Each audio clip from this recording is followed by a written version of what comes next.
Hey guys, this is Joe, and I'm doing a series about the Dutch defense now.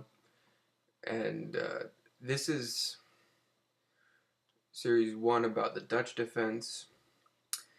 The first video, and I'm going from the most rarefied specialty to the most general standard. So, the most rarefied specialty is what I like to call the Christmas tree, and I would credit that coining of the term to Simon Williams, who coined that term before. So let me just kind of sneak in these moves kind of quick to show you, but the move order is really important here.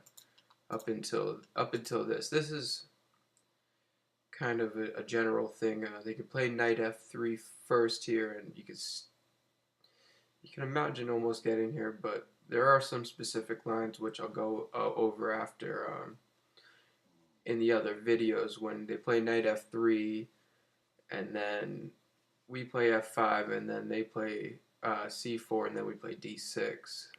And then if they play knight c3, we play e5.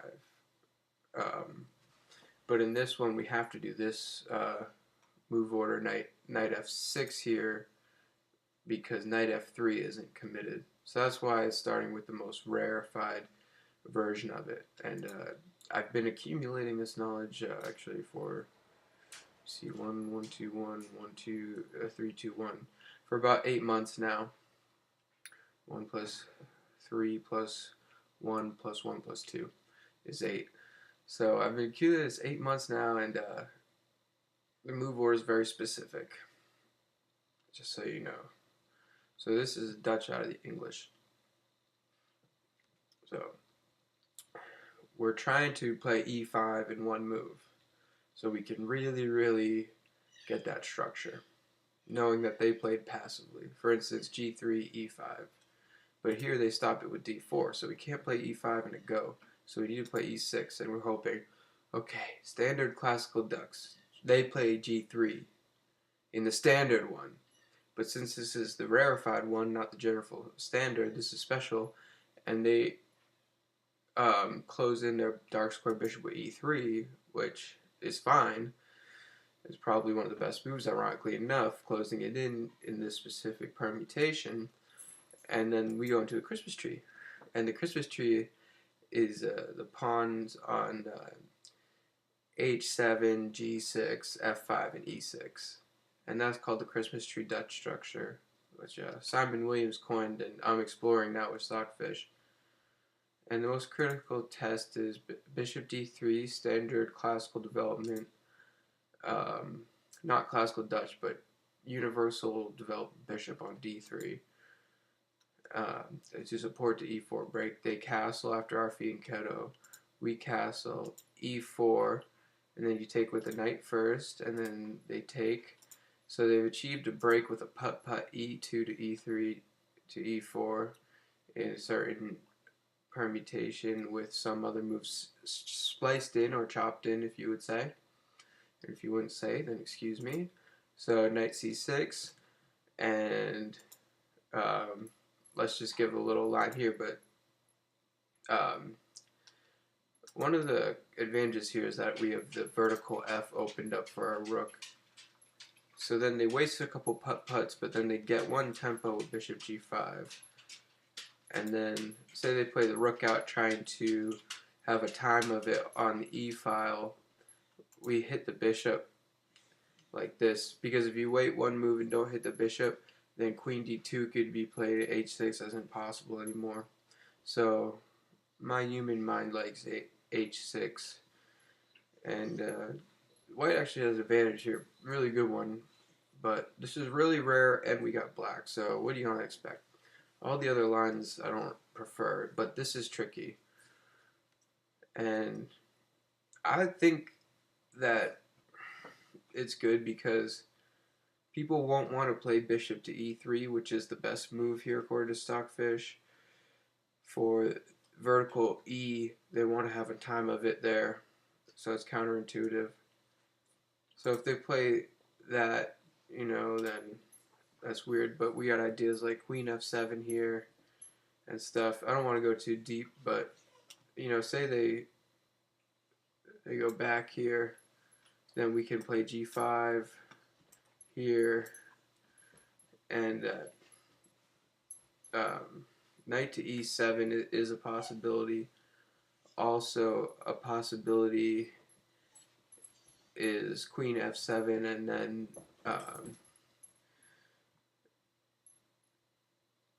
also just kind of chucking the a pawn down is always a thing. Like if you chuck the a pawn, you gotta watch out for this with tempo. So that's why you want to play knight e7 is recommended, because then if they chuck d5, then we can move this, and any time that structure is there, then a kingside attack is potentiated. Alright, so that's just one little branch on this tree of permutational sequences. That's when they play bishop d3 and they break with e4. But what if they just do this? Then you do that. Castle. These are some human moves. Stockfish recommends some weird ones. You know. But say they're actually kind of playing a little bit like a human, then it's a position like this, and it's called the Christmas tree. So say they're just playing passively just to give some ground here. Queen c2. Then you can even play e5 here. So if they get the queen off of that vertical d, then you get the e5. And say they leave the queen on vertical d, then you want to play a5 here. And they got an advantage, but it's not that much. And it's really fighting because the Dutch, since the f-pawn's moved, the center's bound, yes, but also in the Dutch, whenever the human makes an error of the last move, then they just got to make a couple errors like that, and then they can get into a dangerous position. It can be a really fun game. So this is the Christmas tree. When they play e3 and stuff, move 5. See, then we play g6, and that's the Christmas tree structure right here. And this is rare that people are going to play c4, knight c3, knight f3, d4, and then e3. Usually they play g3, and just to give some ground, g3. That'll come up later on in the series, and that's classical Dutch. That's just a classical Dutch variation that I know all the moves here. You play bishop e7, and it's very interesting position. I've done some videos on it, but I'm going over a little bit of the sidelines here. So c4, f5, and again I want to play e5 in one go, but then when they block e5, and the other ones when you play e5 in a go, then you get a lot more of a fight. But if they play d4, then you play e6. And really, as a capstone to this video, we've gone from the beginning to the end, back to the beginning, and then we spiral up in progression. And this is the time when we talk about the little pawn duo here, this mini center. Whenever d5 is played, since the pawn's set on e6 instead of e7, there's no passant, then we can play this, and that's a fun game because you understand that this pawn structure just faces towards the king side, so in the castle king side we can hack them up, and then since c4 is pushed, then their queen side's vulnerable. So we're trying to hack them up. And these are for tactical players. You've been taught tactics. If you've been studying tactics for years and years and years like I have, then you're trying to get a checkmate, because that's the most important thing. So that's the Christmas tree, and that's series video number 1, and that's the most rarefied one.